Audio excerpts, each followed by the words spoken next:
Having finished the campaign twice now on two different difficulty levels, I have to say that it's quite the adventure. There are so many memorable moments as you go through the story. You're constantly introduced to new antagonists, new enemy types, and the boss fights are just awesome. Plus, there are so many reasons to take your time and enjoy the ride.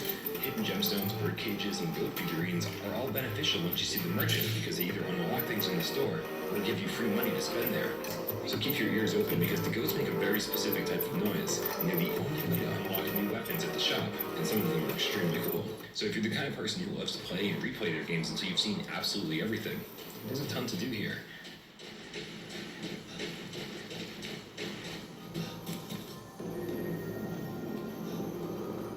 That does lead me to my biggest complaint about Village, and that's that this is an entirely separate mode from the flat screen version.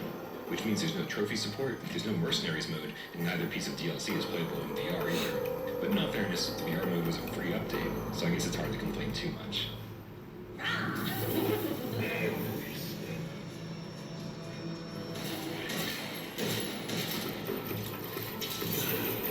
Just like Biohazard before it, Resident Evil Village sets a new high watermark in the land of VR gaming. It proves that the hybrid model is the only model that makes sense this generation for big-budget VR games, giving us full-fledged AAA quality with great gameplay mechanics, awesome bosses, killer environments, and deep gameplay that's almost never found in VR games, making it not only one of the best PSVR 2 games so far, but also one of the best VR games ever made, period. Now, let's all just take a moment and pray that we're not still saying that 6 years from now.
Leading up to the PlayStation VR 2's launch, I was excited to play so many games.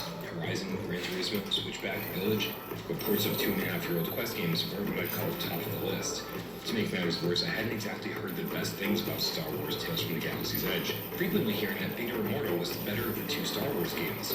But now that I've played it, I can easily say that not only is Tales vastly superior to Vader Immortal in almost every possible way, but it's also a fantastic game.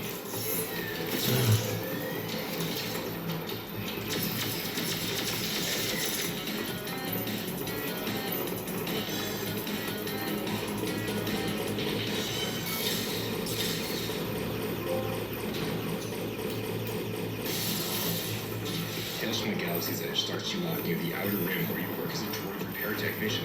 But it's not long until your ho-hum job takes a pretty video game-esque turn when pirates attack your ship. And as luck would have it, you're pretty good with a blaster. It's 20 against 1 and you take them all down with a few well-placed headshots. This is also when it becomes abundantly clear that what we're playing isn't a VR experience like Vader Immortal. What we're playing is actually a full-fledged first-person shooter.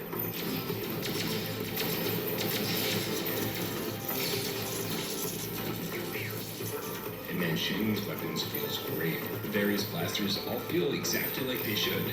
I mean, I'm assuming. With impactful haptics and adaptive trigger support, these things are just fun to shoot. So luckily, there are lots of things to shoot. The enemy soldiers are everywhere, animated realistically, and while most of them are fairly dumb, a few of them manage to surprise me by running through cover in order to find a better vantage point to shoot them from. And there's something about the way these guys pop in and out of cover that reminds me of Rebel Assault 2 on PlayStation 1, which I first loved. This game feels like that game, in a fully realized VR space.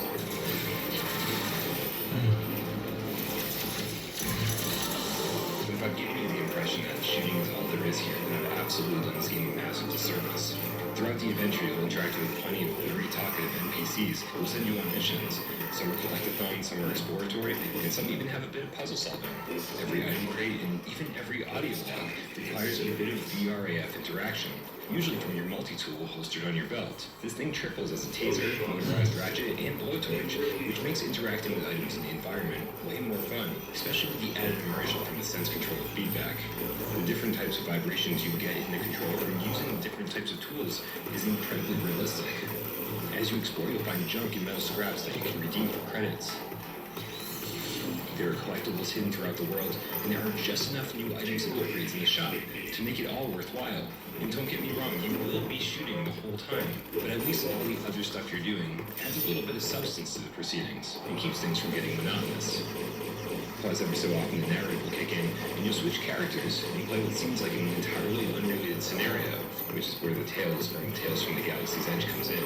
Some of these are certainly better than others. And honestly, I think it was just the developer's way of letting you use a lightsaber in a game that otherwise doesn't feature one.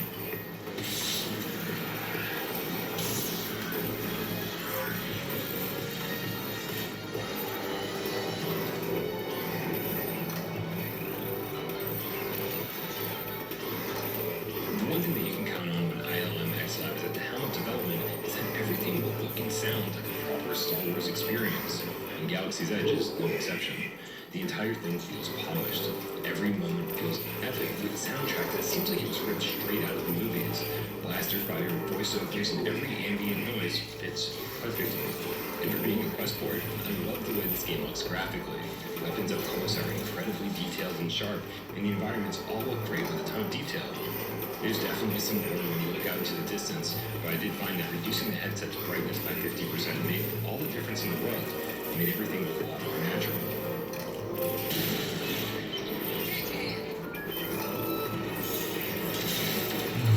For all of Tales from the Galaxy's Edge strengths, there are some design decisions here that are somewhat disappointing, the most glaring being areas that require teleportation. See, for most of the game, you'll be running around, taking cover, peering out from behind crates, really feeling like a true bounty hunter within this universe. And then, out of nowhere, the only way to get to some places would be to hold the right analog stick to magically teleport to where you want to go. The same goes for the jetpack. It's upgradable and super helpful for getting to higher ledges, but the way it's implemented feels more like go-go gadget legs than something powerful strapped to your back. I can only assume that the reason it's done this way is to ensure that the player doesn't accidentally throw themselves off a cliff, or end up in a pit that they can't get themselves out of. If we were given a jump button, the ability to climb ledges, and a proper jetpack, we'd be talking about great immersive platforming elements in an already fantastic first-person shooter, which would have propelled this game into the stratosphere.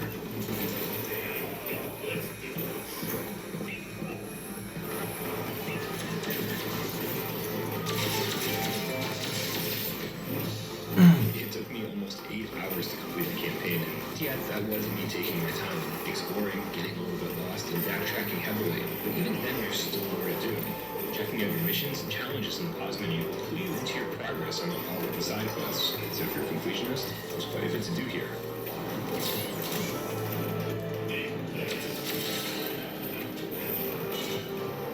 Tales from the Galaxy's Edge was obviously a huge surprise for me.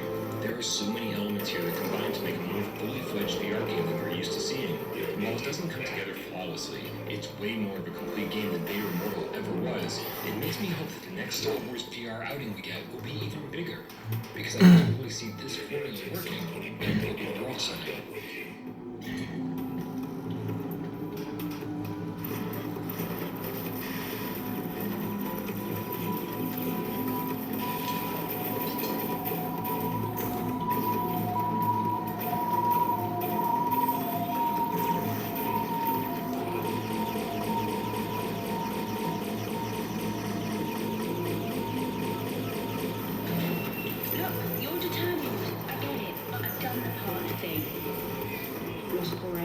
Went sideways at the Barrens.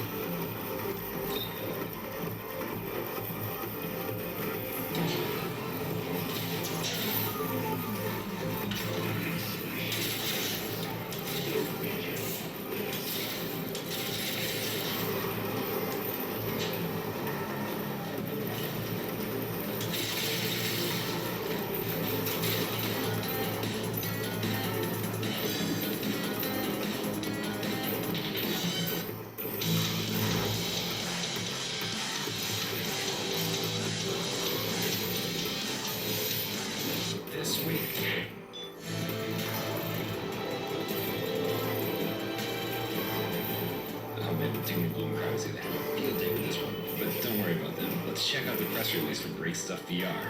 Alright, let's see. It says, throwing virtual objects in visually stunning and exciting stages, demolish an office construction site, and shatter a china shop. Have fun destroying virtual objects without the real cleanup or consequences. Easy to play, difficult to master. I guess we'll see.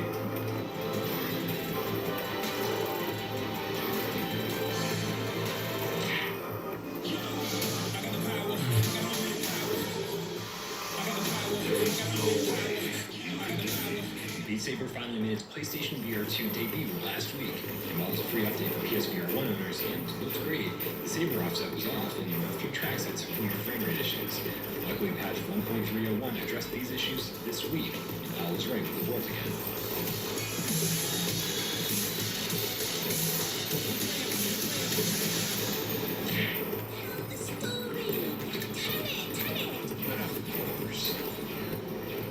Despite utilizing some awesome puzzle mechanics, I wasn't the biggest fan of Another Fisherman's Tale's awkward controls and low-res graphics.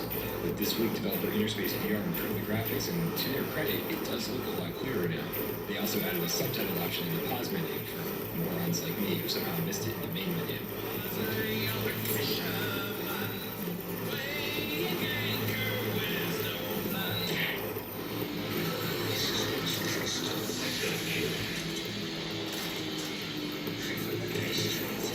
Speaking of resolution, this week we got an update on the long-awaited Switchback patch. Supermassive Games issued a statement that they're working on improving the blurry graphics, fixing textures and pop-in, enhancing visual effects and lighting, and greatly reducing load times. There's no specific date for this mega patch, but Supermassive is hoping to have it out by the end of June.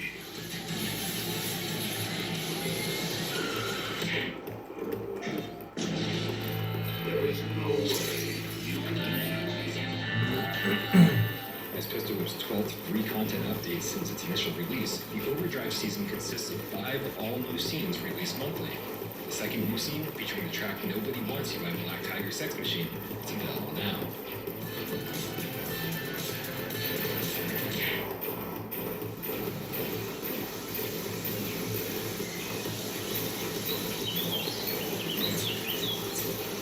The newest Puzzle and Places DLC is an acknowledgement of the passage of time and transition from the solemn ticks of the oldest clock in Paris to the echoing silence of an abandoned tractor crane. Every puzzle uncovers a new piece of our collective memory.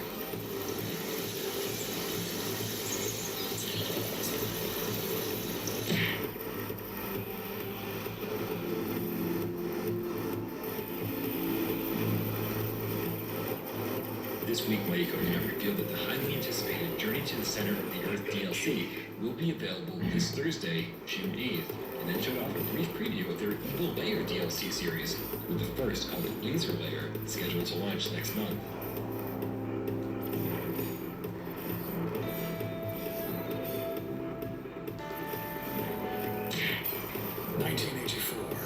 My research brought me to Columbia University, where I studied under the Ghostbusters.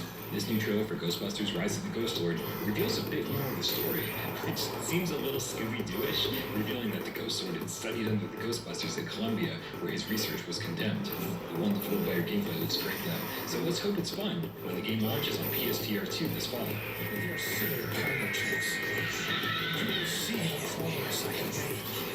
Know the power I have harnessed. You will realize that I, Gustav Hochfather, am the genius who gave the world clean energy. Look at my brows upon the world. The time of the Ghost Lord is here. It's connected to a mind synchronization device. This is cutting-edge interrogation tech. We're out of time and out of options. We still have a ton of questions about telekinetic shooter Synapse, which, as of this recording, is only a month away. But this week, developer N-Dreams revealed one more detail that we've all been curious about. Price. It's available to pre-order now for $34.99 here in the States, with a 10% discount for Plus members.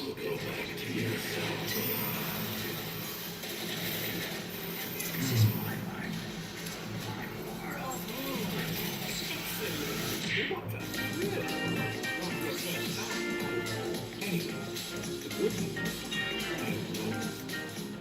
Whether you're a fan of Fanavision's Firework puzzle puzzle mechanics or not, a lot of PSVR 2 collectors will be happy to know that it's getting a physical release. Currently, there's no North American or European version planned, but you can pre-order the Japanese version now from PlayAsia for just $24.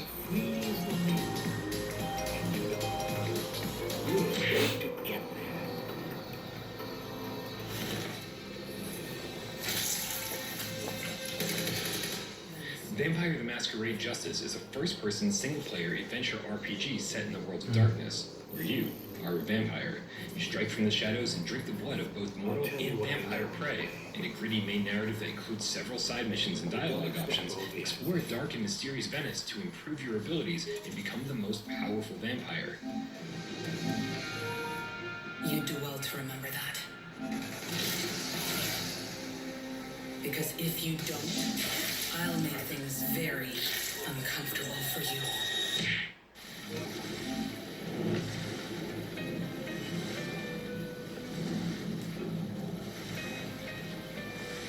The classic CD-ROM game that chilled you to the bone in the 90s has been brought back to life with cutting-edge VR technology that delivers an atmospheric story like no other. 6 guests have been welcomed to the foreboding mansion, but something sinister is at play. The wealthy recluse and toymaker Henry Stoff hides in the shadows, and there's a dark power here shrouded in mystery. Who is the 7th guest? What does Henry want with them? And who will live to tell the tale?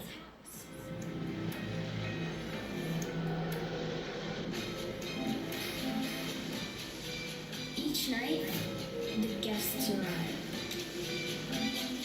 Stout, what do you want? Show yourself!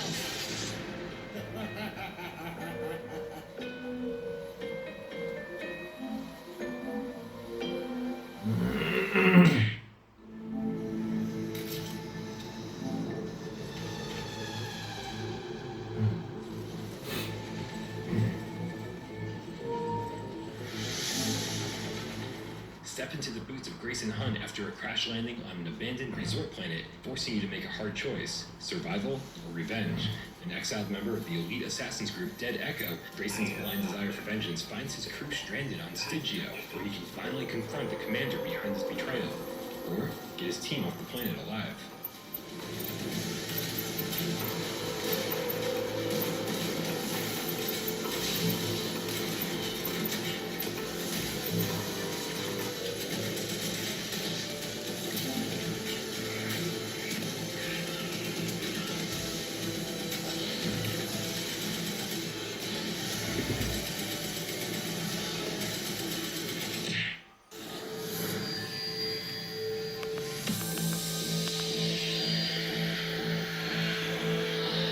Hey PlayStation VR 1 gamers, how's it going?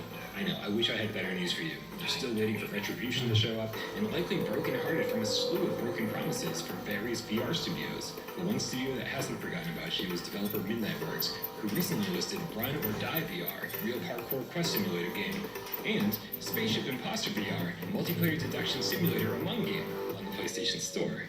You lucky bastards.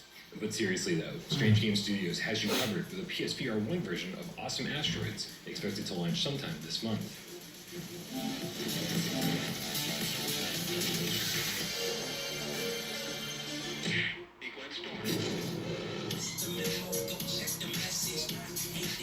Between the recent Meta and PlayStation showcases, a lot of great games have been announced for PSVR 2. But if that wasn't enough, we have 2 more gaming events happening this week. Jeff Keighley's Summer Game Fest on June 8th, and Game Radar's Future Game Show on June 10th. Hopefully that means we'll see at least 1 or 2 more